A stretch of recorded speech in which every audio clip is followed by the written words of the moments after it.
গ্যাসের বোতল ফুরায় গেছিল, গ্যাসের বোতল ফুরায় যাওয়ার পরে গ্যাসের বোতল নিয়ে আসছে। তো এখন কিন্তু গ্যাসের এত লাগামো। তো এই যে দেখতে পাচ্ছ কাগজটা, এই যে ছিঁড়া নিলাম, এই যে কাগজ কসকস করতেছে। আর এখন এই মুখ কাটা খুলমু, খুললা তারপরে গ্যাসের যে এই চাবিটা আছে এটা লাগামো। আরে বাবারে বাবা, বেড়াইতে কি লাগাই দিচ্ছি, এটা আমি খুলতাম, আমি ভাবতেছি না পরিয়ার লাগো। যারা যারা না লাগাই যারা যারা মনে করে যে না লাগাই তারা কিন্তু আমার এই ভিডিওটা দেখো। আর আজকালকার গ্যাসের বোতল লাগাই তারা না আমার মতো এমন মনে করে মানুষ খুব কম হয়ে আছে। ওদের লাগবে খুলছে অবশেষে। এই যে দেখছো, এই যে আমার হাতে একটু বলছে এখন কিন্তু এই যে এটা দিয়া এই যে মুখটা খোলা নাকি না হাইরা বড়া গেছে। হ্যাঁ নিয়ে বড়া কি পানি থাকতে তো গ্যাস হইব তো। গ্যাস থাকলে গন্ধ বাড়িত না, মেঘের পানি পচে আছে। এখন হলো এই যে দেখতে পাচ্ছ মুখ কাটা লাগাই দিলাম। তো এখন এই যে চাবিটা নিচে ঘুরাই দিব, এই যে তারপর দেখমু চুলায় জালটা কেমন জ্বলে। তো এটা লাগানো হইলো, বিসমিল্লাহির রহমানির রহিম। আয়া পড়লাম চুলাত। ঈদের দিন মনে কর যে একদিন রাঁধছি, একদিন রান্ধার পরে গ্যাস গেছে গা। তো গ্যাস দেওয়ার পরে বোতলটা নিয়ে আইছে, নিয়ে আওয়ার পরে এই যে দেখতে পাচ্ছ এখন চুলায় আগুন দিব। ওমা এই যে গ্যাস আয়া পড়ছে, কারণ হলো লাইন আসতেও তো একটু সময় লাগে, সেই ক্ষেত্রে দেখা গেছে আমার চুলাটা জ্বলছে। তো এখন এই যে মেসিপ খুইলাম মনে কর যে মাংস গরম করবো। তো গরম করার জন্য এই যে দেখতে পাচ্ছ দুপুরবেলা তরকারি গরম করছি, এখনো পর্যন্ত তরকারি বসে নাই।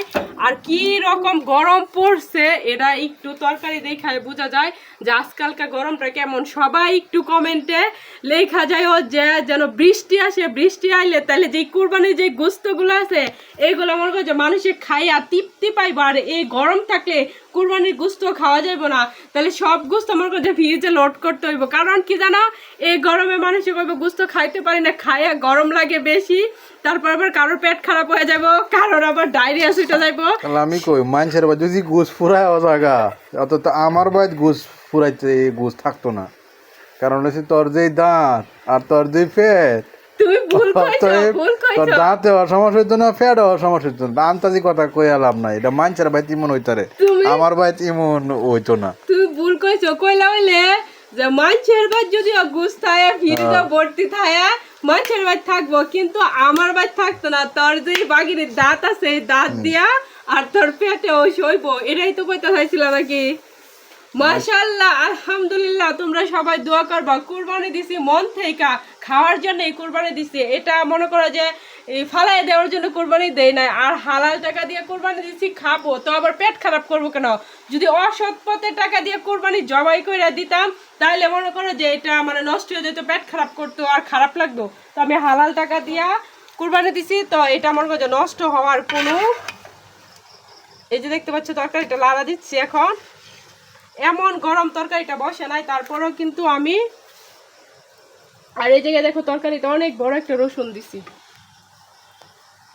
দেখছো? গরুর মাংস রসুন দিয়ে রান্না করলাম, গরুর মাংস।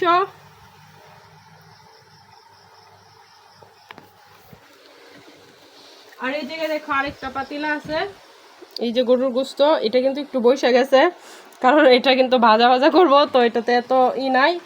তো এই দেখতে পাচ্ছ এখন ভাতের বাটিটা নামায়া এটাই চুলায় বসাই দিব, দুইটা একসাথে গরম করে নিব। চুলার জাল আমার মাশাআল্লাহ, আলহামদুলিল্লাহ। গ্যাস তুমি বরকত দিও।